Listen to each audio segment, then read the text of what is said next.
예, 성경 말씀은 에스겔서 31장 14절, 18절인데 설교 중에 찾도록 하겠습니다. 예, 오늘의 주제는 창조의 신비를 말씀을 드리면서 지금 우리가 떼고 있는 보일러의 연료, 자동차 타고 있는 휘발유, 경유, 등유 이런 것들과 또 태백이나 이런 데 가도 이제 석탄이 있잖아요. 많은 데서 화력 발전소가 있습니다. 석유와 석탄이 어떻게 해서 만들어지는가라고 하는 것을 성경을 근거로 말씀을 드리고, 또 이제 여호수아서를 찾아가면서 이제 우주 계획을 할 때 어떤 시간이 없어졌던 것을 나사의 과학자들이 발견을 했어요. 그 내용을 가지고 여호수아 10장을 보면서 태양이 머물렀던 이 사건을 말씀을 드리겠습니다. 중동 지역에서 생산되는 이제 석유나 이런 것들이 너무 많습니다. 지금은 또 기름값이 많이 올랐고, 아침에도 출근하면서 주유소 간판을 언뜻 보니까 어제보다 또 기름값이 또 올랐습니다. 원유와 이제 천연가스는 정말 소중한 자원입니다.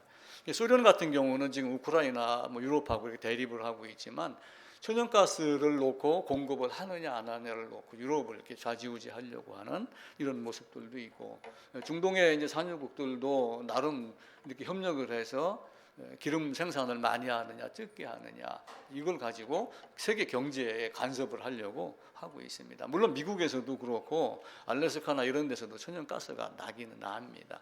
아마 이제 그것이 이전에 5대양 6대주가 거리가 많이 떨어져 있기 이전에 1대양 1대주가 됐었을 때 노아 홍수 그때까지 이렇게 붙어 있었으면서 홍수의 영향이 이제 미쳤을 것이다, 이렇게 보는 거예요.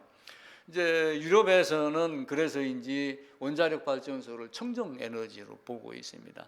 어떤 그 지구의 환경에 전혀 영향을 미치지 아니하고 청정 에너지다 그러는데, 이제 한국의 경우는 왜 그랬는지는 모르지만 원자력 발전소를 지금 폐쇄를 시키고 공장 건설하던 것도 중단하고, 그러면서 밖에 나가서는 우리 한국의 기술이 최고이기 때문에 원전이 안전하다, 수출해라, 사라, 이렇게 이야기를 하고 있는 어떤 이중적인 모습을 가지고 있죠. 아마 여러 사람들이 신문 기사를 보니까 선거가 끝나고 이렇게 하면서 내년에는 전기세가 많이 오를 것이다, 이런 이야기를 합니다. 성경의 연대를 계산을 하면은 아담이 에덴 밖으로 이제 나와 가지고, 아담이 뒷장으로 이제 창조의 세계가 있지요. 그리고 이제 아담이 있습니다. 이제 아담은 이제 에덴이라고 하는 곳에서 머물렀다가 범죄하고 나서 에덴 밖으로 쫓겨났습니다. 그리고 이제 930세에 죽습니다. 이때까지 이제 930년이 걸린 거예요. 근데 이후에서 자손을 낳고 자손을 낳고 자손을 낳고 이렇게 하면서 노아가 600세 될 때 홍수가 났는데, 요 시간을 계산을 하면은 이게 1656년간이 됩니다. 제가 계산한 연대로. 그럼 1656년 동안 노아 홍수가 있었을 때 인구가 얼마나 됐었을까? 저는 이게 늘 궁금했었어요. 그래가지고 제가 이제 호수에게도 부탁을 해서 계산을 하나 했고, 또 얼마 전에는 이런 자료가 혹시 인터넷에 있는가 하여 인터넷을 뒤져보니까 어떤 사람이 하나 계산을 해서 올렸더라고요.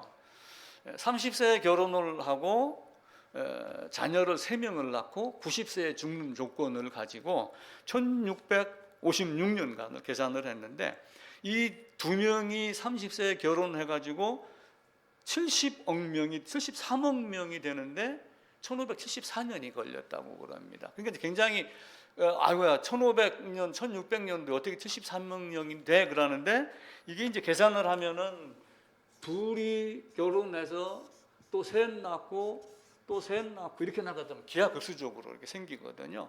근데 이제 호수 선생님한테는 제가 30세에 결혼을 해서 노아 때까지 보통 900년을 살았는데, 혹시 모르니까 평균 800세까지 산 걸로 하자. 그리고 30세에 결혼을 하고 한 세대를 30년으로 보자. 30, 30, 30, 30 이렇게 된 거예요. 그럼 1656년도까지 약 몇 세대가 나오냐면은 약 50세대가 나옵니다. 그러니까 30년 1세대, 55세대로 해가지고 둘이 결혼해서 셋 계속 나아가는 걸로 따지니까 인구가 몇 명이 되냐면은, 제가 지난주는 좀 말을 잘못했어요. 193억 명이 나와요. 호수 수학의 계산에 의하면은. 그러니까 노아 홍수 때 수많은 사람들이 있었다. 이제 결론적으로. 그리고 에덴 동산에 있는 또 궁창의 물이 깨지기 이전에 그 안에 환경이 굉장히 좋았잖아요. 그러니까 수목이라고 하는 거대한 나무들이 엄청나게 있을 것이다. 제가 그 요세미트 공원에 가가지고 캘리포니아의 요세미트 공원에 가서 보니까 트럭이 지나갈 정도로 나무를 구멍을 뚫은 나무가 있었어요. 그럼 그때 당시에 페르시아만의 에덴이라고 하는 곳도 엄청나게 큰 나무들이 많이 있었을 것이다. 1600년 동안.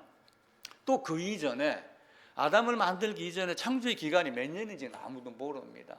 3일째, 4일째 됐다고 해서 나무 만들고 채소 만들고 했던 그 셋째, 넷째 날부터 아담 만들기까지 이게 3일인지 6일인지 3억 년인지 300억 년인지는 아무도 모릅니다. 그래서 이제 그 시간을 계산해 갖고 저는 이제 인구만 계산을 한 거예요. 그런데 그때 당시에 많은 것들을 노아 홍수로 쓸어갔다 이야기를 해요. 제가 읽어 볼게요. 창세기 7장에 가게 되면은 쓸어갔다 이야기를 합니다. 한번 찾아볼까요?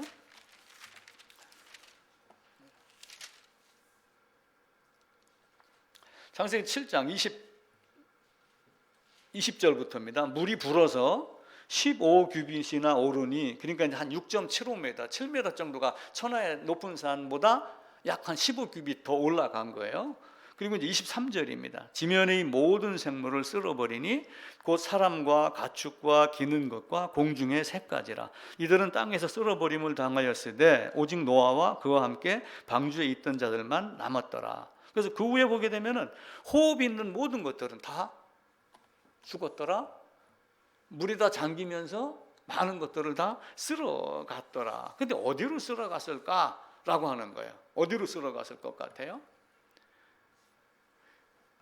중동 지방에 지금 이제 석유가 많이 묻혀 있습니다. 근데 이제 그 사람들이 다 어디로 갔을까? 에스겔서는 지하로 내려갔다. 이렇게 말씀을 해요.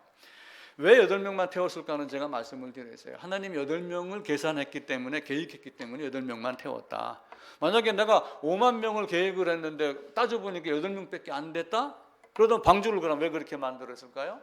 그러다가 제가 갑자기 생각났던 게, 아브라함이 소돔성에 가가지고 좀 살려주세요. 50명만 있으면, 45명만, 40명, 30명, 20명, 10명 딱 하는데, 저는 예전부터 어떤 생각을 했냐면, 이 아브라함이 바보같이 5명만 까지라도 했었으면 소돔성이 멸망하지 않았을 것 아니냐.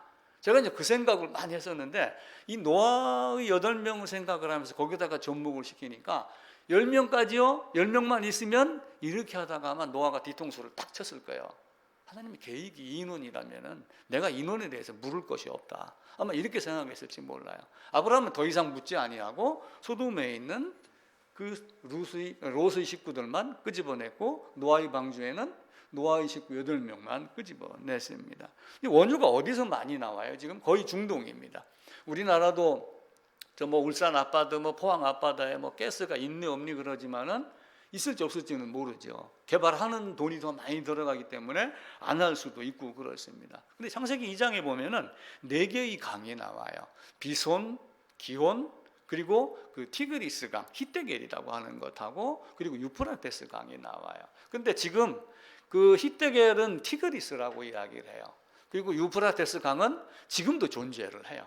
그게 이제 어디쯤이냐 하면은 이스라엘이 이렇게 있고, 나중에 이제 하란을 거쳐 갖고 우르에 있던 아브라함이 이렇게 가지고 이 땅으로 들어오잖아요. 들어오는데 여기에 강줄기가 2개가 있는데, 하나는 티그리스 강, 하나는 유프라테스 강이 가고, 그 강이 지금도 있어요. 근데 이제 비손하고 기온이라는 강은 지금 없습니다. 지도상에서 안 나와요. 그럼 이 강이 없으니까, 그럼 창세기 2장이 거짓말 아니야? 사람들은 이제 에덴 창조 이걸 의심하기 시작을 해요. 그런데 1981년도 4월 달에 미국의 콜롬비아호가 발사가 됐어요. 근데 콜롬비아호는 발사를 하면서 어떤 실험을 했냐면 우주 왕복선을 만들기 계산을 한 거예요. 그냥 우주는 갔다가 와가지고 그걸 버리잖아요. 근데 어떻게 하면 갔다가 파손이 안 되고 다시 재활용한다라고 하는 게 콜롬비아였거든요. 그러다가 아마 그 몇 번째인가 하다가 콜롬비아호가 아마 이제 공중에 폭발되는 사건이 한 번 있었죠. 근데 그 콜롬비아호가 몇 번째인지는 모르지만은 거기에서 위성에서 지상을 찍은 거예요. 그러니까 레이더 사진을 찍어가지고 페르시아만 주위를 쭉 사우디아라비아를 쫙 훑으니까 뭐가 나왔냐면은 지하 5m까지 그게 탐색이 가능하답니다. 근데 지하 한 6m 정도에 50km가 되는 큰 길이가 50m가 되는 큰 강줄기를 발견을 했다. 이게 이제 신문에도 이제 많이 나온 겁니다. 그래서 그 강을 비손강으로 보는 거예요. 그리고 이제 기혼강은 지금 페르시아만으로 흘러 들어가는 강 중에 카룬이라고 하는 강이 있어요. 근데 그 기혼이 카룬일 것이다라고 지금 이야기를 하는 거예요. 그래서 그 혹시 이제 궁금하시면 인터넷 자료 가가지고 비손강, 뭐 콜롬비아호 이렇게 뭐 레이다 이렇게 하게 되면 아마 그 지도가 나와요. 지도가 나오면서 사막을 뚫고 들어가는 여기에 이게 사막이라고 하면 큰 강줄기가 이렇게 있는 게 레이더로 찍은 것이 나오게 됩니다. 제가 이제 그 배포 자료 전면 후면에 이제 그 내용을 몇 개를 실어놨어요. 자료에 또 보게 되면은 경향신문에 1987년 6월 달이거든요. 에덴 동산은 지금의 페르시아만이다. 이게 이제 미국의 미시시피대 조사단이 잃어버린 강 비손 흔적 발견 이렇게 가지고 실은 기사가 있습니다. 또 1993년도에는 서울신문에서 아라비아도 옛날엔 비옥했었다라고 하는 이제 미 위성을 가지고 찍은 자료가 또 있고요. 또 자료를 보게 되면은 지난번에 그 남극의 그 아열대 식물 같은 거 얘기한 적이 있었잖아요. 그 신문이 또 경향신문에 나온 게 있고 노아 홍수 관련 설화나 이런 전 세계 홍수 설화가 없는 나라가 없어요. 그래서 이걸 이제 여기는 그 김영길 박사인가 그러는데 이게 이제 포항공대 총장 했던 분 형인가 동생인가 그래요. 창조과학계 계신 분이거든요. 이런 분들이 이제 조사를 해갖고 이렇게 이제 밝혀내는 겁니다. 근데 이제 아라라산에 대한 이야기가 있어요. 이제 페르시아가 이제 어디냐면은 바벨론을 멸망시킨 고레스거든요. 근데 그 고대 페르시아에서 아라라산이라고 하는 데한 명칭이 있어요. 우리가 이제 아라라산 그러면은 홍수가 나기 전에 아라라산이라는 단어는 나오진 않아요. 근데 홍수가 나고 배가 아라라산에 머물렀다라는 성경에 나와요. 근데 고대 페르시아에서는 이 아라라산을 뭐라고 얘기를 했냐면은 코크이누라고 이렇게 말을 했답니다. 코크이누. 이게 무슨 뜻이냐? 그 사람들 말로 노아의 산 이 뜻이래요. 노아의 산. 그 사람들이 하는 얘기가 노아의 산. 그리고 이제 이 지역 이름을 아포바테이론이라고 해요. 아포바테이론. 그 고대 페르시아어로 요거는 상륙지, 상륙했다. 그리고 또 하나 뭐가 있냐면 테마닌이라고 하는 말이 있대요. 테마닌이 뭐냐? 이게 8군데라고 이렇게 이야기를 한대요. 그러니까 결국 아라라산 주위에 있는 사람들이 여기는 노아의 산이야. 노아 방주가 있었다. 이런 개념을 접근을 했겠죠. 그리고 아포바테이론 여기는 상륙한 곳이야. 여기는 8군데야. 그러면 8명이 방주에 탔다가 내렸다는 것을 암시하는 것 아니냐. 이렇게 이야기를 합니다. 근데 이제 에덴뿐만 아니라 그 중동 지역 페르시아만을 근거로 한 그 유프라테스 강, 티그리스 강, 이전에 있었던 비손, 기온 강을 중심으로 해갖고 수많은 사람이 살았고, 왜냐하면 지금도 울산 태화강, 서울 가면 그 한강, 대전 가면 금강, 섬진강, 전부 어디 사람들 어디 살아요? 강줄기 옆에 살잖아요. 그렇게 하면서 인구가 2명이 뭐 셋씩 낳고 1세대 30년 이렇게 하게 되면은 호수 선생님 말로는 193억 명, 2명이 73억 명이 되는데 1653년도인가 걸렸던 이런 계산을 근거로 많은 것들이 어디론가 쓸려간 거예요. 근데 그 쓸려간 내용이 에스겔서 31장입니다. 근데 여기는 이제 31장을 쓸어간 내용을 교만하기 때문에 그렇다, 그렇게 이야기를 해요. 10절에도 보면은 그러므로 여호와께서 이같이 말씀하셨느니라 그의 키가 크고 꼭대기가 구름에 닿아서 높이 솟아났으므로 그의 마음이 교만하였은즉, 뭐 이렇게 하게 되면 쭉 내려가다가 14절입니다. 이는 물가에 있는 모든 나무는 키가 크다고 교만하지 못하게 하며 그 꼭대기가 구름에 닿지 못하게 하며 또 물을 마시는 모든 나무가 스스로 높아 서지 못하게 함이니 그들을 다 죽음에 넘겨주어 사람들 가운데서 구덩이로 내려가는 자와 함께 지하로 내려가게 하였다 라고 하며 지하에 대한 이야기를 합니다. 그리고 16절에도 이제 보게 되면 내가 그를 구덩이에 내려가는 자와 함께 스올에 떨어뜨리던 때에 백성들이 그 떨어지는 소리로 말미암아 진동하게 하였고 물을 마시는 에덴의 모든 나무 곧 레바논이 뛰어나고 아름다운 나무들이 지하에서 위로를 받게 하였느니라. 18절에도 같은 내용입니다. 너의 영광과 위대함이 에덴의 나무들 중에서 어떤 것과 같은고 그러나 내가 에덴의 나무들과 함께 지하에 내려갈 것이요. 물론 아수르 왕은 에덴에서 홍수가 나가지고 다 잠기고 쓸려가기 이후의 사람이지만 그 에덴의 나무와 같이 지하에 내려간 것과 마찬가지로 너도 그렇게 될 것이다 라고 하는 이야기를 하고 있는 거예요. 근데 이제 성경에 크게 대표적으로 몇 나라 왕이 등장을 하는데 이스라엘이 솔로몬이 죽고 나서 나라가 두 개 쪼개지면서 이쪽은 북이스라엘이라고 이제 우리가 명칭을 합니다. 이쪽은 남유다. 여기는 유다고 여기는 이스라엘인데 일반적으로는 다 이스라엘이었어요. 나라가 둘로 쪼개지면서 북이스라엘, 남유다 이렇게 이야기를 하는데 이 북이스라엘을 위해 가지고 누구를 사용을 했냐면은 아수르라고 하는 나라를 사용을 했어요. 그리고 요 남유다를 위해서는 바벨론이라고 하는 나라를 사용을 한 겁니다. 사용한 이유는 뭐냐면은 이 북이스라엘 남유다가 뭘 했어요? 우상을 섬긴 거예요. 하나님을 등지고. 그래놓고 722년도에 멸망을 당했어요. 근데 선지자들이 와가지고 멸망당하는 걸 보고도 너희도 또 따로 했구나, 더 악한 짓을 했구나 라고 하면서 아수르와 바벨론을 뭘로 쳤냐면 몽둥이를 사용을 한 거예요. 몽둥이를 내가 너한테 줄 테니까 너희는 가가지고 북이스라엘을 때려라. 내가 이 친구들을, 이 백성을 훈계하고 가르치는데 너를 사용하겠다. 그럼 바벨론도 마찬가지로 그렇게 몽둥이로 사용을 하는 거예요. 근데 몽둥이를 주니까 어떻게 해요? 하나님이 하라는 만큼만 하면 되는데 몽둥이를 줘가지고 가서 휘두르니까 하나님의 권세로 이게 내가 힘이 있는 것 같이 느껴지는 거예요. 무슨 소리 하는 거야? 옛날 이솝우화에 그런 얘기 있잖아요. 동물들이 쫙 있는데 호랑이가 걸어가는데 그 앞에 여우가 한번 딱 가가지고 전부 동물들이 자기한테 인사를 하는 거예요.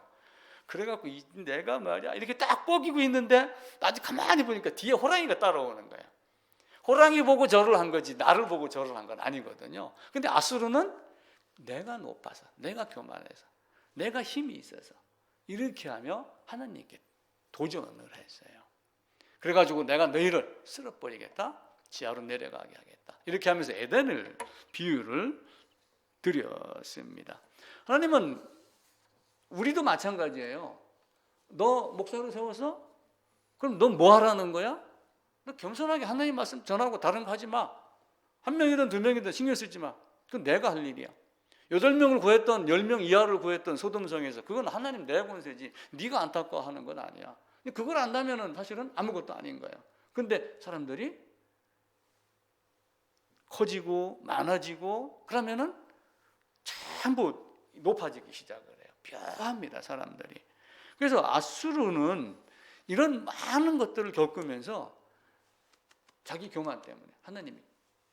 나중에는 이제 이 아수르가 어디를 또 공격을 하냐면은 히스기야 왕이 있고 막 이렇게 할 때 여기를 막 공격하고 그렇게 해요.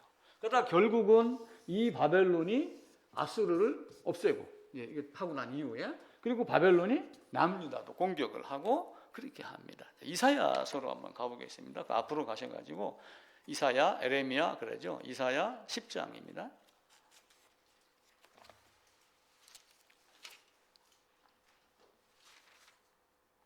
10장 5절 잠깐 읽을게요. 979쪽입니다.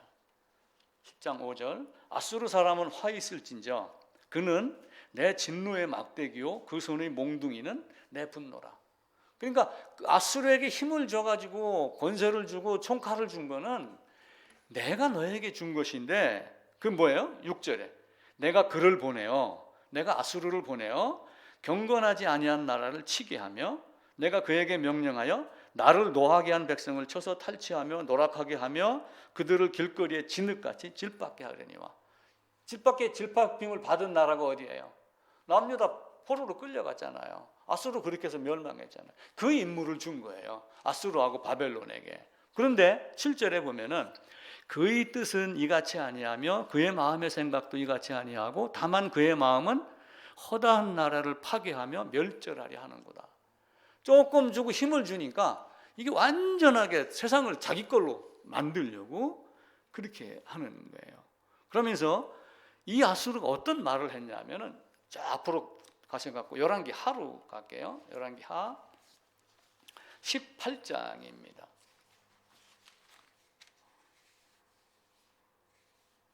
18장 33절입니다.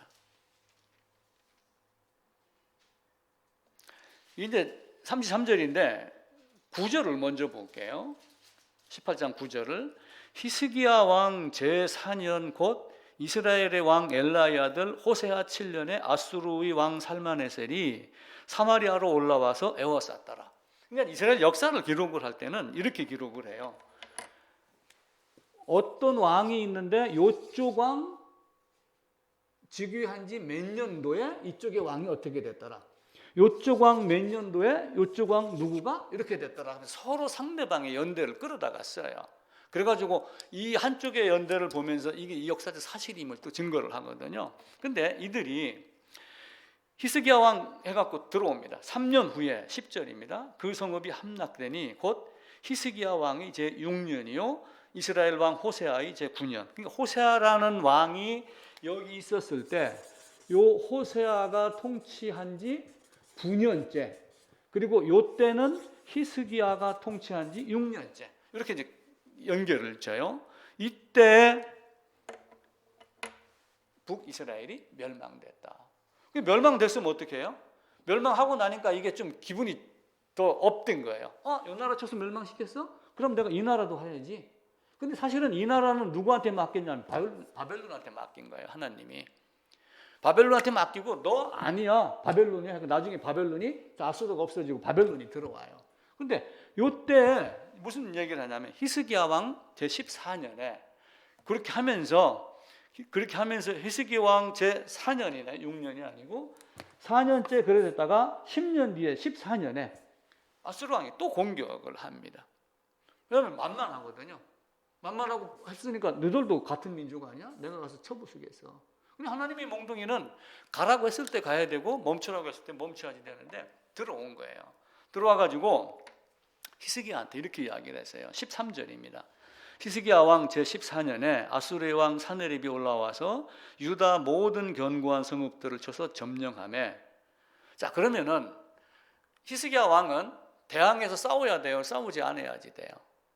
히스기야 왕은 대단했던 왕이에요. 앞에 있던 왕들이 우상 섬기던 산당들을 다 깨부수고, 그때 앞에 있던 사람들이 모세가 놋뱀을 만들어 가지고 세웠던 그 놋뱀을 보고 살았던 그것 때문에 그 사람들이 놋뱀을 숭상을 했어요. 그리고 히스기야가 그 놋뱀을 깨가지고 이거는 놋새 조각에 놋새 가루에 불과한 거야, 이렇게 하면 놋새 조각을 부셔버렸던 그런 정도의 현명한 왕이었어요. 근데 아수르가 딱 공격을 하니까 대뜸 무릎을 꿇어요. 점령하며 유다의 왕 14절 히스기야가 라기스로 사람을 보내 아수르 왕에게 이르되 내가 범죄하였나이다. 이렇게 그냥 무릎을 꿇습니다. 그러니까 아수르 왕이 어떻게 해요? 내가 북이스라엘들 멸망한 친구야, 멸망시킨 사람이야. 그래? 범죄했다고? 그래, 내한테 무릎 꿇었다고? 자 그러면은 내가 오다를 줄 테니까 받아봐. 그러면서 나를 떠나 돌아가소서 왕이 내게 지우는 걸 내가 당하리이다 라고 하며 히스기야가 무릎을 꿇으니까 아수르 왕이 곧 은 300달란트와 금 30달란트를 정해가지고 내라, 이렇게 명령을 합니다. 근데 히스기야 왕이 여호와 성전 안에, 왕궁 안에 있는 모든 금은 성전의 기둥의 금까지 뺏겨가지고 다 갖다 바쳐요. 참 못났죠. 우리 여러 성전은 안 됩니다 하고 차라리 자기가 칼에 맞아 죽어야지. 근데 그렇게 현명했던 왕이 잘못했습니다. 내가 당신이 얘기하는 건 다 듣겠습니다. 이렇게 하며 성전에 300달란트면 얼마나 한 거예요? 1달란트가 24kg인가 그렇게 돼요. 그러면 이게 막 1000톤, 2000톤 이렇게 계산을 하게 되면 금이 그 정도입니까? 그렇게 하니까 이 아수르가 아주 교만해졌어요. 그래서 33절로 갑니다. 민족의 신들 중에 어느 한 신이 그의 땅을 아수르 왕의 손에서 건진 자가 있느냐? 이렇게 하면 내가 대장이야. 하나님 없어. 이렇게 이야기를 해요. 그러다가 35절에 같이 읽읍시다. 민족의 모든 신들 중에 누가 그의 땅을 내 손에서 건졌기에 여호와가 예루살렘을 내 손에서 건지겠느냐. 기가 막히죠. 그러니까 하나님이 너는 안 돼, 지하로 내려가. 에덴과 같이 너는 지하로 내려갈 거야. 이렇게 이야기를 하는 거예요. 근데 히스기야가 그 말을 듣고 19절에 보면은 히스기야 왕이 듣고 옷을 찢고 굵은 배를 들이고 여호와의 전에 들어가서 이렇게 이야기를 해요. 3절입니다. 히스기야의 말씀이 오늘은 환난과 징벌과 모욕의 날이라 아이를 낳을 때가 되었으나 내가 힘이 없다. 이걸 내가 이렇게 당하고 보니까 억울한데 내가 그를 이겨낼 힘이 없구나. 어떻게 할꼬? 라고 하니까 이제 선지자가 나와가지고 걱정하지 마라. 그 아수르 왕이 하나님을 이렇게 모욕을 했으니까 나를 그가 본국으로 돌아가게 해가지고 죽게 하겠다. 이렇게 하나님이 말씀을 하셔요. 6절입니다. 이사야가 그들에게 이르되 너희는 너희 주에게 이렇게 말하라. 여호와의 말씀이 너는 아수르 왕의 신복에게 들은 바 나를 모욕하는 말 때문에 두려워하지 말라. 내가 한 영을 그의 속에 두고 그로 소문을 듣고 그의 본국으로 돌아가게 하고 또 그의 본국에서 그에게 칼에 죽게 하리라. 그러면서 이들이 나중에는 어떻게 돼요? 19장 가가지고 35절입니다. 19장 35절. 이 밤에 여호와의 사자가 나와서 아수르 진영에서 군사 18만 5천 명을 친지라. 아침에 일찍 일어나 보니 다 송장이 되었더라. 이렇게 하면 하룻밤 만에 18만 5천 명을 죽입니다. 근데 이제 이 원인이 어떻게 해서 18만 5천 명이 죽었느냐라고 하는 건 이제 고고학적 어떤 증거물을 이제 찾아내기도 하고 또 과학자들의 이야기 이제 의하면은 내려오는 어떤 구전도 있겠죠. 페스트균에 걸렸다.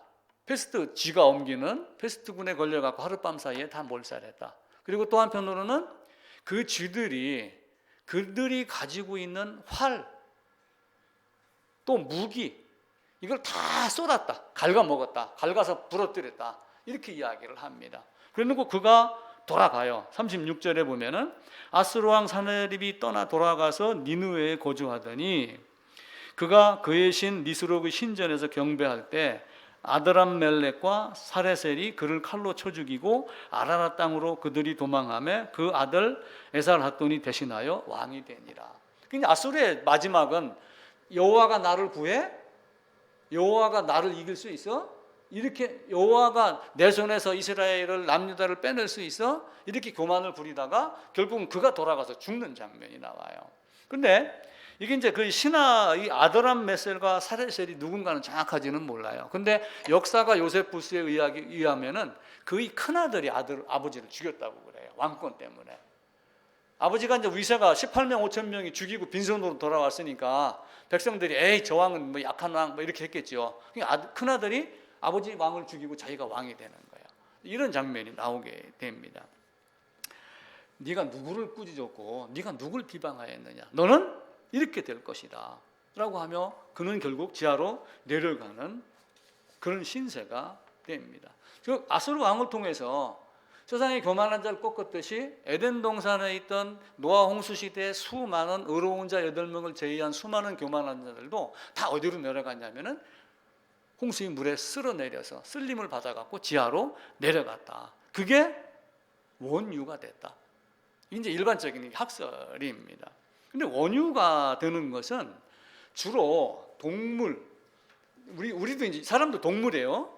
동물이 들어가서 한 2000년 동안 2000년 정도가 이렇게 썩어야지 그 유기물질 화학작용이 일어나가지고 그게 원유가 되거나 천연가스로 바뀐다고 그럽니다.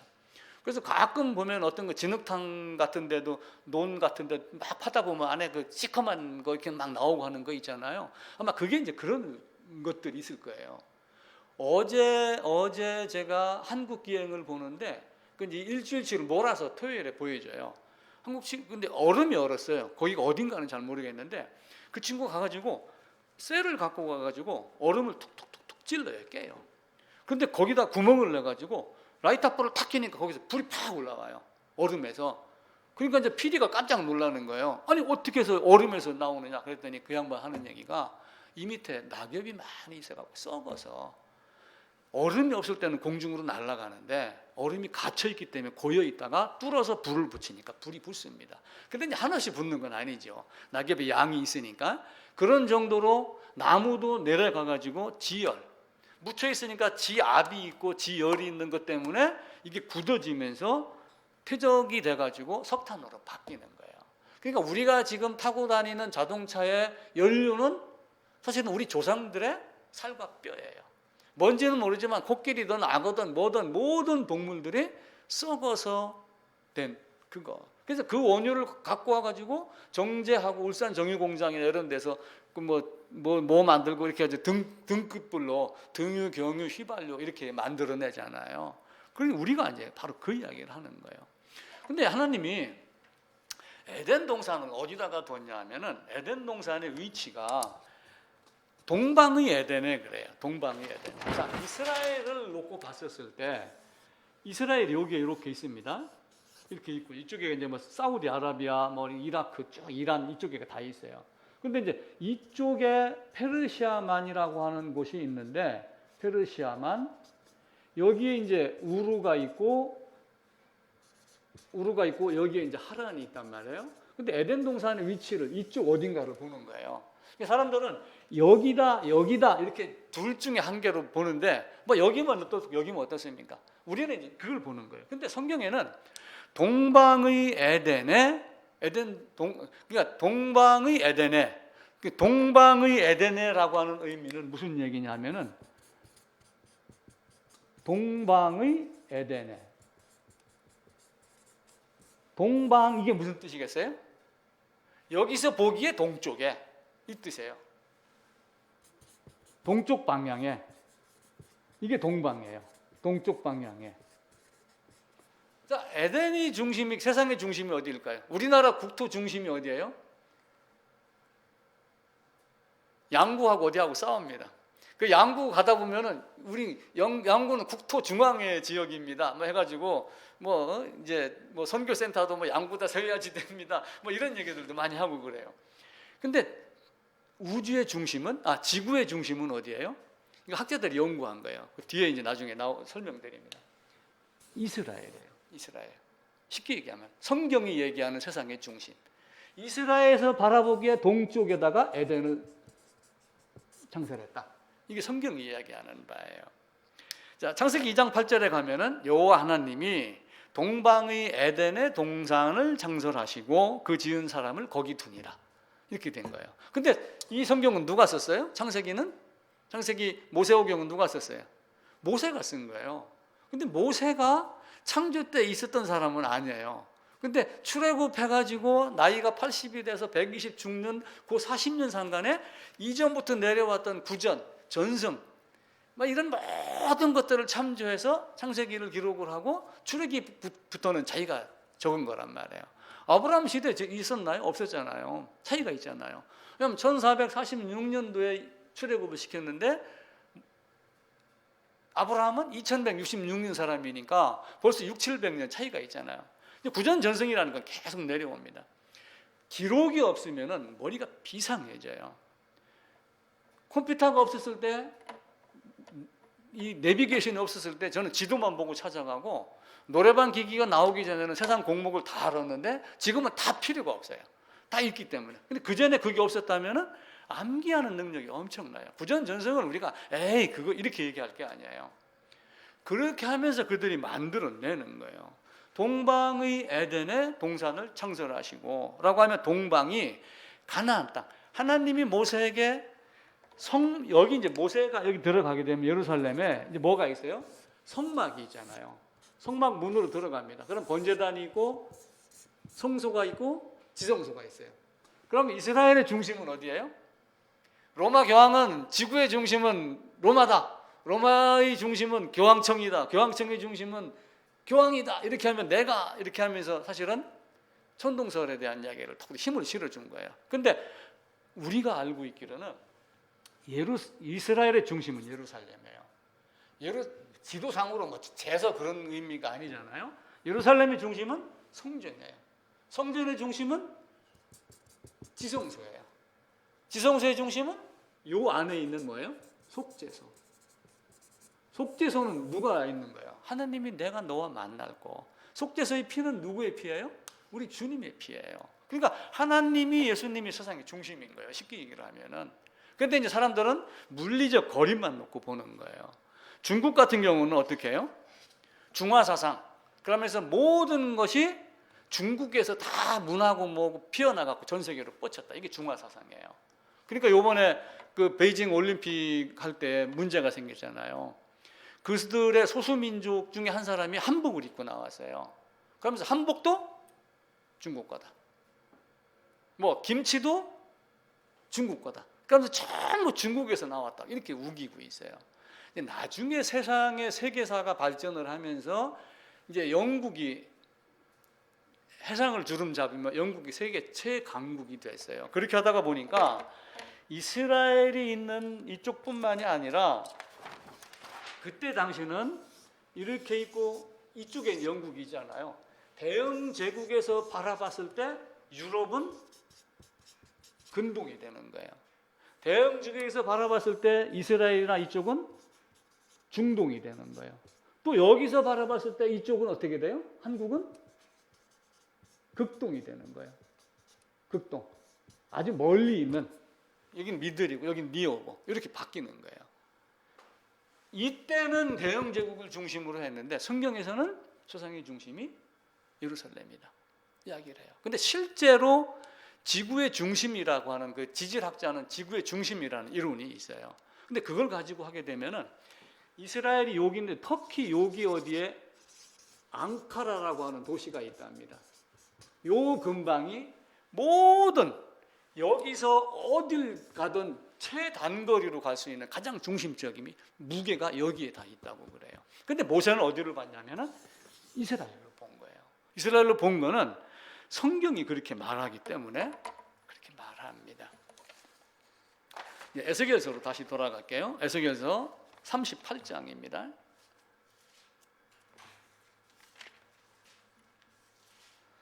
네, 1212쪽이네요.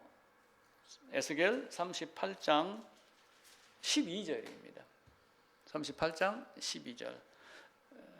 이제 여러 나라가 나중에 이제 1절에 보면 마곡, 곡 이렇게 나오는데 이제 그 신학을 하고 말세에 대한 것들을 연구하는 사람들은 이 곡, 마곡이 소련 쪽을 이야기를 해요. 그들이 나중에 이스라엘을 공격하는 것을 이야기를 합니다. 이 장면을. 그러면서 12절에 보면은 물건을 겁탈하며 노략하리라 하고 내 손을 들어서 황폐하였다가 지금 사람이 거주하는 땅과 여러 나라에 모여서 짐승과 재물을 얻고 세상 중앙에 거주하는 백성을 치고자 할 때라고 하며 이스라엘을 세상 중앙이라고 이야기를 해요. 이 세상 중앙에 있는 이런 모든 것들을 이 이스라엘로 보고 계시록을 연구하는 사람들은 종말의 전쟁의 시작으로 보는 거예요. 그러면서 이제 이스라엘에 가면은 이스르엘 평원이라고 하는 것이 있어요. 넓은 들판이. 그리고 이제 거기에 그 무깃도라고 하는 장소가 있거든요. 근데 이제 많은 사람들이 소련이나 이런 데서 이스라엘을 공격을 할 때 무깃도 평원이라고 하는 거기에 집결한다.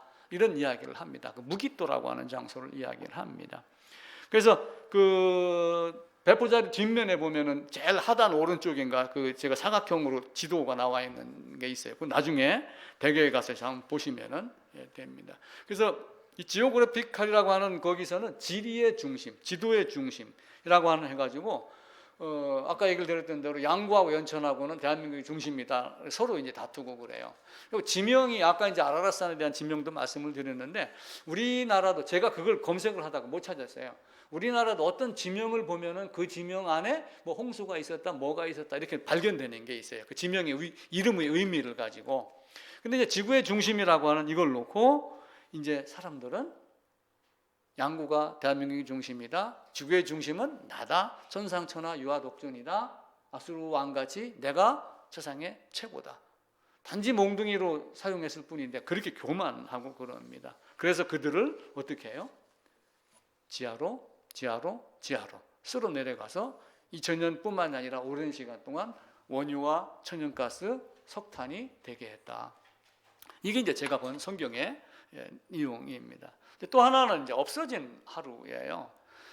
지구의 시간하고 우주의 시간하고는 약간 다르답니다. 아주 오래전에 제가 정동진 갔다가 그 동영상 하나 밴드에다가 올린 적이 있어요.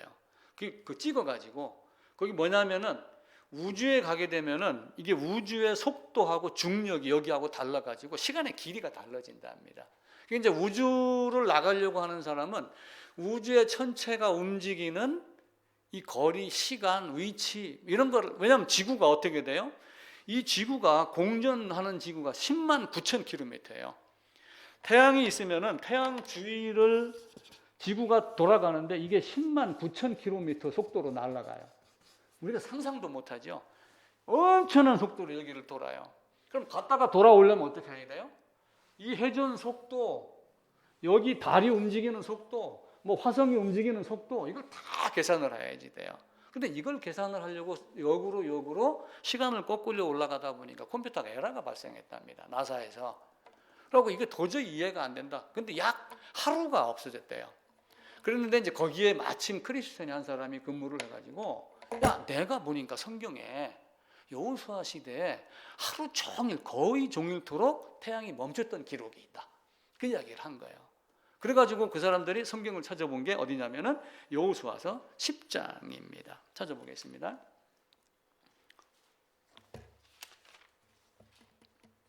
이제 여호수아 10장은 기브온이라고 하는 사람들 때문에 이제 문제가 발생을 한 거예요. 이제 이스라엘 백성이 가나안 땅에 들어갑니다. 이제 가나안 땅에 들어가 가지고 여기에 이제 여리고라고 하는 성이 있어요. 이게 여리고거든요.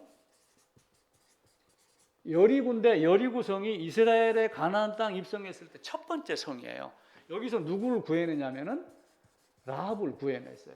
그리고 여기 조금 더 가가지고 아이라고 하는 성이 있는데 이 두 개 성을 다 멸절을 시킨 거예요.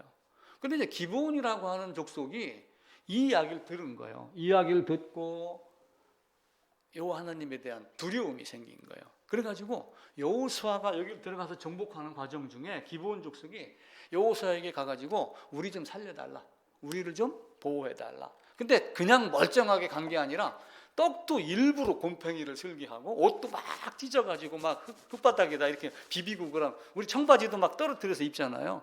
그런 식으로 해갖고 다리도 쫄뚝거리고 갔겠지요. 얼굴에도 흙도 바르고. 너희 어디서 와서? 우리 저 먼 나라에서 왔는데 여호와 하나님이 이렇게 하셨다는 얘기를 듣고 우리가 당신 보호를 받으러 왔습니다 라고 딱 얘기를 하니까 여호수아가 하나님께 물어보지 아니하고 오케이, 우리가 받아줄게, 이렇게 얘기를 한 거예요. 그게 이제 여호수아서 9장에 그 내용이 나오거든요. 그랬는데 다른 나라 민족들이 기브온 족속을 치려고 그래요. 그러니까 기브온이 와갖고 우리를 좀 도와달라 라고 해가지고 여호수아가 출전을 합니다. 출전을 하는데 이제 백성들이 그 많이 오고 막 적군을 물리치다가 보니까 어두워지잖아요. 어두워지면 어떻게 해요?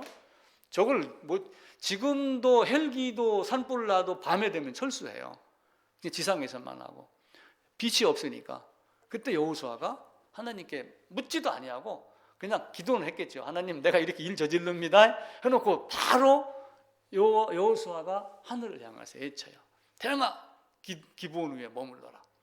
이게 약 거의 종일토록. 그 내용이 12절입니다.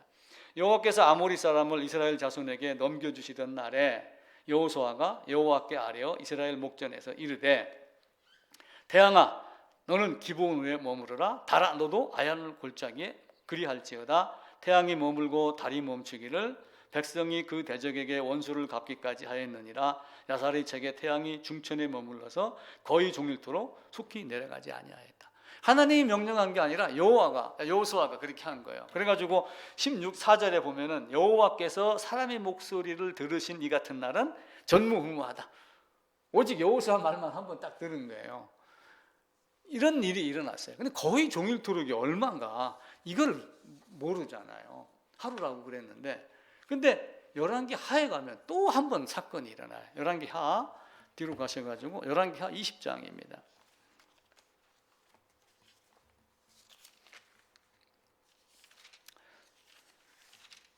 이제 아까 히스기야 왕으로 다시 돌아가는 거예요. 이제 아수르 왕이 그렇게 하고 나니까 막 이 히스기야가 막 내가 지금 부글부글 끓고 막 이렇게 하다가 어떻게 하면 좋겠느냐 막 이렇게 하니까 하나님이 이제 이기게 해줍니다. 아수르 왕이 돌아가고 18명 5천 명 죽이고 그는 칼에 맞아 죽게 하고, 그렇게 하고 훗날 나중에 히스기야 왕이 병이 들어 죽어요. 근데 이 병이 들은 이유가 아마 그 곳간에 있는 거 다 끄집어내주고 여호와를 제대로 의뢰하지 않았기 때문에 그럴 것이다 라고 저는 보는 거예요. 20장 1절에 보면 히스기야가 병들어 죽게 되면 선지자 이사야가 그에게 나와서 그에게 이르되 여호와의 말씀이 너는 집을 정리해라 네가 죽고 살지 못하리라. 그러니까 히스기야가 낯을 벽으로 향하고 통곡을 합니다. 우리도 죽을 날짜 받으면 막 그런 게 있잖아요. 근데 가만히 살다가 언제 죽을지 모르면 안 그러는데 너 내일 죽을 거야. 만약에 사형수들은 간수가 지나가는 발자국 소리만 듣고 그날 아침에 내일 아침에 음식이 다른 날보다 다르다면은 뭔가 겁을 낸대요. 살인장 끌려가는 거 아니야? 근데 아직까지 사형제 폐지하고 나서 뭐 사형 집행이 없었더라 그러니까 마음을 편하게 먹는 사람도 있지만 늘 두려워 사는 거예요. 히스기야도 그 얘기를 듣고 막 심히 통곡을 하는 거야. 난 죽기 싫습니다. 살려주세요. 그렇게 하니까 아마 잘못했습니다 이렇게 했겠죠. 이사야 선지자가 이제 나와서 하나님의 말씀이 5절에 네가 나을 것이다. 하나님이 너를 낫게 할 것이다. 그리고 3일 후에는 성전에 올라가서 기도할 수 있을 것이다. 그리고 너한테 15년을 더 살게 할 것이다. 이렇게 하나님이 말씀을 하세요. 이사야 선지자를 통하여. 그런데 이 아들 므낫세라고 하는 아들이 있어요. 이 므낫세라고 하는 아들이 13세인가 14세에 그 므낫세가 몇 살에 왕이 되냐 하면은 기록을 못 찾겠네. 나중에 봅시다. 히스기야가 여기서 너 15년 연장해 줄게 이렇게 된 거예요. 15년. 근데 므낫세가 3년 뒤엔가 태어나요. 3년 뒤엔가. 그렇게 되면 요게 3년이고 요게 12년인가 되는데 므낫세가 14세인가 15세에 왕이 돼요. 그럼 결국은 어떻게 돼요? 유다의 남유다의 왕들은 적자 혈통으로 내려갔지 반역을 해갖고 다른 혈통이 왕이 된 적이 없어요. 히스기야에게 자식이 없었으면 반드시 므낫세가 태어나야지 왕권이 이어져 갖고 시드기야까지 내려가게 되어 있어요. 그럼 실제는 하나님의 마음은 어떻게 돼요? 히스기야가 죽을 병이에요, 죽지 않을 병이에요? 죽지 않을 병이에요. 근데 히스기야는 죽을 병이라 생각하고 통곡을 하고 우는 거예요, 여기서. 그래 살려줄게 했는데 3년 뒤에 므낫세가 태어나고 15살인가 14살에 왕이 됩니다. 근데 이제 이게 살려줄게, 3일 만에 낫게 해줄게 이렇게 하니까 만약에 저한테 암이 걸렸어요. 암이 걸렸는데 조지사님이 하나님입니다. 김 목사, 그래 내가 너를 갸륵히 봐갖고 앞으로 20년 더 살게 해줄게. 그러면 저는 어떻게 하겠어요? 아멘, 감사합니다, 땡큐 가드 이렇게 하고 말겠죠. 근데 히스기야는 그렇게 안 했어요. 당신 말 어떻게 믿어요? 기도원이 양털 시험한 거하고 똑같이 뭐 다른 이적을 좀 보여달라 이렇게 얘기를 하니까 히스기야가 8절입니다. 히스기야가 이사야에게 이르되 여호와께서 나를 낫게 하시고 3일 만에 여호와의 성전에 올라가게 하실 무슨 징표가 있나이까? 이사야가 이르되 여호와께로부터 왕에게 한 징표가 이 말이다. 해 그림자를 10도를 나아가게 할 것입니까? 10도를 물러가게 할 것이 좋습니까? 네가 택을 해라. 그러면 히스기야가 뭘 택하겠어요? 10도 나아가는 걸 택하겠어요? 물러가는 걸 택하겠어요? 나아가는 건 쉬우니까 거꾸로 되돌아가는 걸 나는 택하겠습니다. 히스기야가 그렇게 얘기를 한 거예요. 그러니까 태양이 이렇게 있는데 사실은 이제 지구가 멈추는 거예요. 지구가 10만 9천 킬로미터를 빙 도는데 가는 김에 조금 더 가면 브레이크만 덜 잡으면 가잖아요. 그때 가던 거 딱 멈추고 뒤로 빠꾸.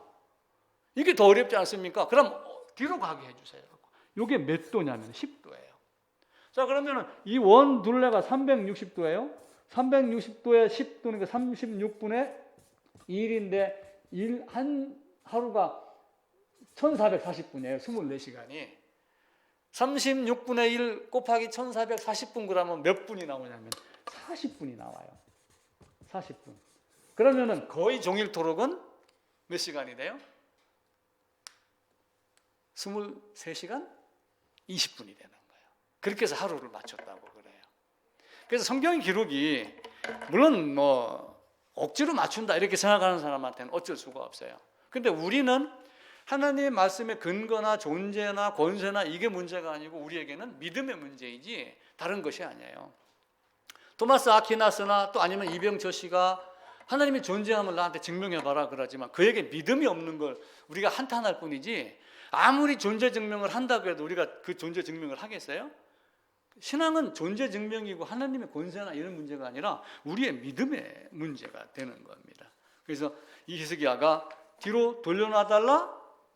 원래 10만 9천 킬로 가던 거를 그냥 딱 멈추고 지구가 뒤돌아가? 이런 일이 없잖아요. 23시간 20분 그리고 36분의 1 1시 그러니까 하루 24시간이 60분 곱하면은 1440분 이 거리. 근데 그 거리를 태양이 여기 있고 지구가 여기 있어요. 이 거리가 1억 5천만 킬로예요. 1억 5천만 거리에 떨어져 있는 이 지구가 아무것도 의탁하는 거 없이 허공에 떠 있는 지구를 10만 9천 킬로미터로 달리던 걸 딱 멈추고 그 자리에서 뒤로 돌리고 만유 인력이 작동을 해갖고 다른 데로 궤도 이탈하지 않고 이 능력이 누구에게 있는 거예요? 요 하나님께 있는 거예요. 우리 힘으로 알 수 없는 우리는 자꾸 과학, 물리학 이걸 가지고 하나님을 증명하려고 그러는데 증명이 아니라 존재의 문제가 됩니다. 하나님이 멈춰 그러면 멈추겠어요? 멈추지 않겠어요?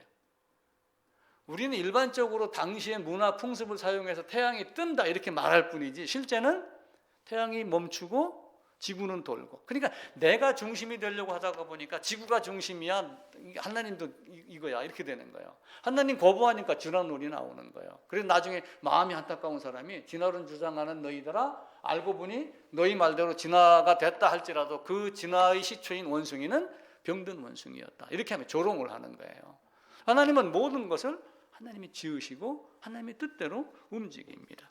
자, 이사야서로 가겠습니다. 욥기 다음에 이사야 48장입니다.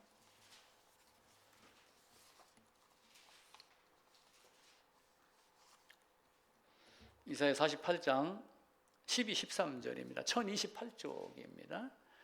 같이 읽을까요? 야곱아 내가 부른 이스라엘아 내게 들으라 나는 그니 나는 처음이요 또 나는 마지막이라 과연 내 손이 땅의 기초를 정하였고 내 오른손이 하늘을 폈나니 내가 그들을 부르면 그것들이 일제히 서느니라.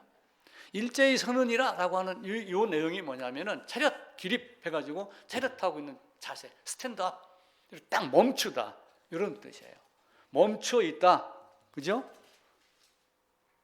현재의 위치에서 고정이 되어 있다. 이게 내용입니다. 하나님 부르면 멈춰 서는 거예요. 10만 9천 킬로미터로 달려가던 지구도 거꾸로도 가든 앞으로 가든 거의 종일토록이든 40분 10도 뒤로 물러가든 이건 다 하나님이 하는 거예요. 자, 야고보서를 한 장 더 보겠습니다. 자, 히브리서 신약으로 가가지고 히브리서 야고보서죠. 예. 야고보서 3장입니다. 이제 야고보서 3장에는 이제 우리 입조심하는 것도 이제 이야기를 해. 입에 재갈 물려라. 그래야지 온 입으로 온 몸을 제어해라. 마음에 있는 걸 제어하라. 이제 그 이야기예요. 3장입니다. 3장 4절. 374쪽입니다. 같이 읽읍시다. 또 배를 보라. 그렇게 크고 광풍에 밀려가는 것들을 지극히 작은 키로서 사공의 뜻대로 운행하나니. 배는 누구의 뜻대로 운행돼요? 사공의 뜻대로. 항공모함은 선장 뜻대로. 다 작은 키 하나를 갖고 그렇게 하는 거예요. 작은 키 하나. 그래서 배를 보면은 큰 배가 있는데 자, 배가 이렇게 가지고 가면은 요 뒤에 뭐가 있냐면은 이렇게 하고 프로펠러가 있어요. 요 이제 프로펠러가 있어갖고 배를 전진을 시켜요. 전진시키는데 여기에 뭐가 하나가 있냐면은 키가 있어갖고 여기서 선장이 핸들을 잡고 조정을 하면 이게 쭉쭉쭉쭉쭉쭉 연결돼 갖고 여기에 키가 있어갖고 방향을 이쪽 이렇게 움직여요. 그럼 요게 이렇게 되면 배가 이리 가고 하겠죠. 운전대도 봐보세요. 내가 예를 들면 거꾸로 이쪽으로 가고 싶으면 핸들 이쪽으로 돌리고, 그죠? 앞으로 갈 때도 뒤로 갈 때도 핸들 돌리는 방향대로 움직이잖아요. 근데 여기에 뭐가 있냐면은 요거만한 판이 또 하나가 달려 있어요. 요거만한. 요게 판이 이렇게 있으면은 아마 요런 식으로 돼 있든지 그럴 거예요. 이렇게 고정이 돼갖고 요게 이제 움직이는 거예요. 요거를 트림탭이라고 그래요. 트림탭. 요걸 움직여서 배가 큰 속력으로 달려가는데 한 번에 이걸 못 움직이는 거예요. 그래서 작은 걸 1차적으로 움직이고 이걸 2차적으로 움직이는 거예요. 그러면서 우리에게는 뭘 가르치냐면은 너희 작은 생각이, 너희 작은 시작 하나가 이것 움직여서 배도 움직인다. 너는 트림탭과 같은 존재가 되라. 이렇게 가르쳐요. 리더십을 할 때. 이게 트림탭이에요. 하나님이 사경의 뜻대로 배가 움직이듯이 하나님이 멈춰! 그러면 그 자리에서 멈추는 거예요. 이게 성경이 이야기를 합니다. 바로가 나올 때 이스라엘 출애굽할 때 바로가 쫓아 나왔습니다. 바다가 모세가 지팡이를 내밀어서 바다가 갈라졌어요. 그럼 모세의 지팡이 때문이에요? 하나님 때문이에요? 하나님이 하신 것을 모세의 지팡이라고 하는 걸로 요 순간에 한다라고 하는 걸 드러낸 거예요. 그리고 그 지팡이로 하나님의 권세를 드러냈을 뿐이에요. 근데 출애굽기 12장에 보면은 430년이 마치는 그 날에 나왔더라. 이렇게 돼 있어요. 그럼 그 날에 나왔던 그 날을 맞추는 거는 나온 그 날을 그냥 그 날이라고 했겠어요? 예전부터 예정된 날이에요. 그 날이. 예전부터 예정된 그 날에 나왔다고 하는 거예요. 하나님은 계획하고 이루셔요. 그래서 노아 홍수도 8명 계획했고 8명 타기에 합당한 배를 만들고 8명만 구해낸 거예요. 소돔 성도 마찬가지로 그 안에 몇 명이 있는지는 모르지만 몇십만 명이라고 사람들은 추정을 해요. 근데 그 안에 롯의 식구 4명만 밖으로 나와. 사위는 농담으로 여겼더라. 이렇게 되어 있어요. 자, 그러면은 그 그림 사진 제가 올리는 게 또 한 장 누가 있냐면 그 바로에 대한 이야기가 있어요. 한국일보 기사에 1975년 기사예요. 모세를 추격하다 죽은 왕은 누구냐? 이게 나와요. 그래갖고 우리가 알지 못하는 수많은 사람들이 성경에 관심을 갖고 있어요. 성경이 사실인가? 그래가지고 아라랏산도 찾으러 탐험하러 가는 사람이 있고 바다의 그 5대양 6대주의 그 나라 대륙 이동설을 하려고 해안선을 전부 지질 조사를 하는 사람도 있고 뭐 여러 사람이 있어요. 근데 한 친구들은 이집트의 그 문화부 장관이죠. 문화성하고 대학 교수들이 이집트의 피라밋에 미이라가 있는 그 25군가가 있답니다. 그걸 갖다가 전부 조사를 한 거예요. 엑스선 촬영을 해가지고. 그래가지고 누가 혹 바로였을까? 물에 빠져갖고 다 죽었다라 그렇게 하잖아요. 출애굽기에는. 그랬더니 제19왕조의 메르네프타하라고 하는 사람이다. 왕이다. 이게 나와요. 근데 왜 그러냐니까 대부분의 미이라는 젓갈색인데 이 사람은 흰색이었다. 얼굴이 많이 일그러져 있고 상해져 있다. 눈썹을 뭔가 물감으로 그린 흔적이 있다. 그리고 뭐가 뜯어먹었는지 귀가 없다. 물속에 들어가서 물고기들이 뜯어먹었을 것이다. 그걸 이제 이야기를 하는 거예요. 그러면서 이제 이렇게 이야기를 하고 그래요. 자, 세상에 가장 당시의 바로는 세상 모든 권력의 왕이에요. 지금 미국 대통령이 세상 1위 이렇게 하는 걸 서로 소련 그 소련 대통령하고 푸틴하고 뭐 중국의 시진핑하고 서로 싸우는 거예요. 내가 최고다라고 하고 있고.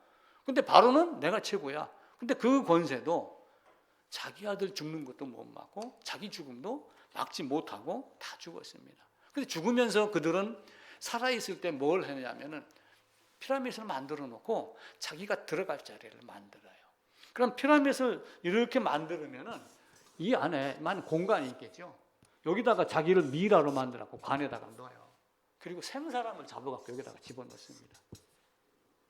신하들, 종들, 심지어는 자기 부인, 후궁까지도 여기다 집어넣는데요. 자기 지키라고 군사까지도 집어넣는 거예요. 이게 관례가 돼 있으니까 서로 정적들끼리 저놈이 들어가야 됩니다. 저놈이 들어가서 정적을 없애는 대로 사용을 했대요. 만약에 죽여서 넣으면 그나마 다행인데 살아있는 생사람을 여기다 놔가지고 굶어 죽으면서 며칠 먹을 쌀은 죽겠죠. 우리 고려장 할 때도 갖다 주면 음식 남겨놓고 왔잖아요. 근데 그 자식을 버리는 고려시대 고려장도 그 부모는 자식 때문에 야 헤어 듣기 전에 내려가라 이런 말을 했다고. 올라가면서 지게 지에다 짊어지고 가는 엄마가 뭘 자꾸 꺾더래요. 그 엄마 지금 뭐 하는 거예요? 그러니까 너 내려갈 때 길치 말라고 내가 나무까지 꺾어 놓는 거야. 이게 부모 자식 간의 사랑이에요. 근데 이들은 미이라를 만들어 갖고 뭘 꿈꿨냐? 부활을 꿈꾼 거예요. 부활을 꿈꾸려고 미이라를 만드는 거예요. 근데 그 만들어 놓은 미이라 때문에 X선으로 검사를 해서 그때 바로가 이 왕하냐 19대 이렇게 분석을 해 나가죠. 중국에도 진시황릉이 가게 되면은 이제 했잖아요. 그걸 발굴을 해가지고 그 안에 가보면은 흙으로 만든 병사들이 기마병이 쫙 깔려 있어요. 자기 지켜주고 이런 줄 아는 거예요. 그러니까 처음에는 생사람을 집어넣었다가 이게 이제 반인륜적이다라고 하는 말이 점점 눈에 띄어갖고 흙으로 사람 만들어서 거기다가 놓고 이렇게 하다가 이제 우리는 이제 그것까지도 이제 없어지고 지금은 그렇게 하지 않죠. 도굴꾼들이 무덤 파는 이유는 옛날 죽은 사람 보고 싶어 그러나요? 그 안에 황금 때문에 그래요. 뭐가 있는가. 근데 우리는 파보면 다 먼지잖아요. 설령 황금은 안 변해도 우리 인간은 아무리 똑똑한 인간도 다 그냥 흙으로, 티끌로, 먼지로 사라지는 겁니다. 그러니까 우리가 호흡이 있을 때 무엇을 해야 할까? 호흡이 있을 때 어떤 자유를 누릴까? 자유는 내가 하고 싶은 대로 자기 소견대로 내 마음대로가 아니라 하나님이 원하는 대로 반드시 행해야 할 것을 하는 자유. 그게 자유의지다라고 말씀을 드렸잖아요. 성경은 믿음의 문제예요. 우리가 없어진 하루 또 아니면 에덴에 있던 많은 사람과 또 그 수많은 나무가 다 들어가서 원유와 석탄이 됐다, 천연가스가 됐다 이렇게 이야기를 하지만 그걸 파헤쳐요. 자, 그런데 성경은 묘하게 하는 얘기가 있어요. 예수님의 십자가를 전 세계 사람들이 다 압니다. 또 예루살렘에서도 갈보리 언덕 위에다가 달렸기 때문에 모든 세상 사람들이 다 알아. 노뱀도 높이 달렸죠. 하마도 높이 달렸죠. 다 높이 달리는 얘기는 모든 사람들이 공포하는 거예요. 다 아는데 왜 하나님의 비밀인 그리스도라고 했을까요? 왜 비밀이라고 했어요? 다 아는데. 예수 죽은 거 다 아는데 왜 비밀이라고 그래요? 이 복음의 비밀이에요. 연합이 비밀이고 이게 안 되면은 믿음의 문제가 아니면은 이게 해결이 안 되기 때문에 비밀이라고 하는 걸 쓰는 거예요. 나에게 가장 중요한 건 뭐예요? 내가 세상의 중심? 아닙니다. 나에게 가장 중요한 것은 성경에 수많은 이적이 나와 있어요. 야이로의 딸도 살렸고 나인생 과부의 아들도 살렸고 나사로도 살렸어요. 예수님도 죽었다가 다시 살았어요. 권사님께 가장 중요한 건 뭐예요? 재산? 미모? 나한테 가장 중요한 거는 지금 여기 설교하는 거? 물론 중요하죠. 가장 중요한 거는 죽었다 다시 사는 거예요. 성경은 그것 한 가지를 이야기해요. 그래서 부활이 없으면은 가장 불쌍한 자니라 고린도서에서 그렇게 말씀을 하는 거예요. 그래서 그 부활이 예수님이 부활했으니까 나도 예수 안에서 부활할 거야. 나도 세례교인이야. 이게 아니라 진짜 예수 안으로 들어갔느냐? 첫사람 아담 안에 있어서 있다가 그리고 마지막 아담 예수 안으로 들어가서 죗값 치렀느냐? 성경은 이걸 묻고 있는 거예요. 근데 그거를 각양각색으로 자기 소견대로 해석을 하니까 하나님의 비밀인 그리스도. 이걸 우리가 당연히 할 말을 해야 되는 것이 진정한 자유다. 성경은 우리에게 그걸 가르치는 거예요. 제가 지난주에 월요일날 단톡방에 올리면서 이 세상에서 가장 향기로운 냄새가 뭔가 물어봤죠. 뭐 같았어요? 도입사님 뭐 같았어요? 가장 향기로운 냄새. 샤넬? 그리스도의 향기. 맞아요. 그리스도의 향기예요. 근데 그리스도의 향기, 그 향기를 내는 내 사람 냄새. 사람 냄새예요. 가장 향기로운 냄새는. 그리스도의 향기를 내는, 그리스도의 냄새를 내는, 그리스도를 아는 냄새를 내는 그 사람의 냄새. 그게 가장 좋은 냄새예요. 그런데 가장 더럽고 똥 같은 냄새는 또 뭐예요? 그건 역시 사람의 냄새예요. 똥 냄새보다 더 나쁜 게 사람 냄새예요. 사람 냄새가 가장 좋기도 하고 가장 나쁘기도 하고. 평토장한 무덤과 같이 해칠한 무덤과 같이 겉으로는 아름다우나 속에는 뼈와 썩은 것이 가득한 것은 가장 나쁜 냄새가 되는 거예요. 그러니까 우리가 믿음 앞에서 나를 솔직히 드러내야지 돼요. 이 땅 안에서 도토리 키재기 하면서 내가 뭐 좀 더 많았다 넣었다 뭐 크다 작다 이거는요 하여튼 필요 없는 거예요.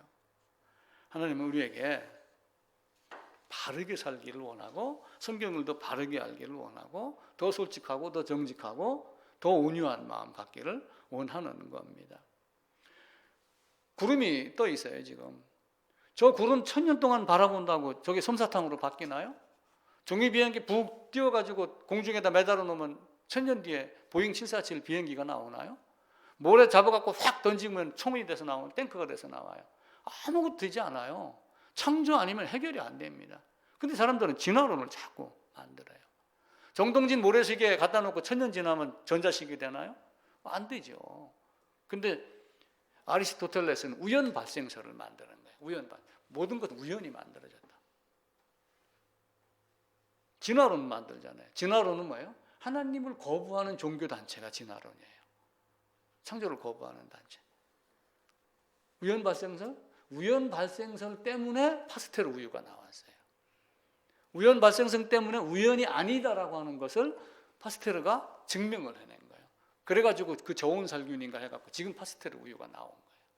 그러니까 세상은 이해하려면 믿어라. 성경을 이해하려면 믿고 시작을 해라. 그게 믿음의 문제예요. 어거스틴이 그 이야기를 한 거예요. 이해하려면 믿어라. 신앙은 믿음의 문제이지 너 자신의 계산과 이게 아니다. 요즘 사람들이 지금은 조금 뜸해졌지만 옛날에는 제주도 한 달 살기, 뭐 소확행, 미니멀 라이프, 뭐 욜로 이런 게 많이 나왔어요. 야, 이 친구들 너무 행복해서 그래. 그냥 그러니까 세상 다 잊어버리고 가서 욜로 제주도 한 달 살기 그러면 얼마나 좋겠어요. 행복하게 바라보잖아요. 근데 학자들은 심리학자들은 그렇게 안 봐요. 세상이 얼마나 힘들고 고달프면 그 자리를 벗어나고 싶어서 그걸 하는 것이다. 그걸 보는 거예요. 그럼 우리의 삶도 어떻게 해야지 돼요? 우리 삶이 달라져야지 돼요. 나도 달라지고 여러분도 달라지고 여러분 자식도 달라져야 되고 특히 나와 여러분 자식들에게 철저하게 얘기를 해야 돼요. 근데 안 듣는 게 문제예요. 저도 어떤 때는 마음이 아파요. 코로나 때문에 교회당 못 가 설교 좀 보고 예배하고 이게 잘 안 받아들여지는 것 같아. 그러니까 마음이 영 불편해. 와도 이게 어떤 때는 정이 안 가. 지금 얘기 좀 하고 같이 와서 성경 얘기도 하고 그러면 참 간도 빼주겠구만은 그게 안 되는 거야. 참 안타까워요. 그래서 우리는 하나님 앞에서 좀 더 바른 삶. 잠깐 교만은 사망의 지름길이에요. 그리고 순간 아수르 왕같이 바벨론 왕같이 다 어디로 들어가요? 에덴의 나무같이 노아 수많은 사람과 같이 에덴의 지하로 다 내려갈 것이다. 그래서 우리가 좀 더 아름다운 신앙 되도록 최선을 다합시다.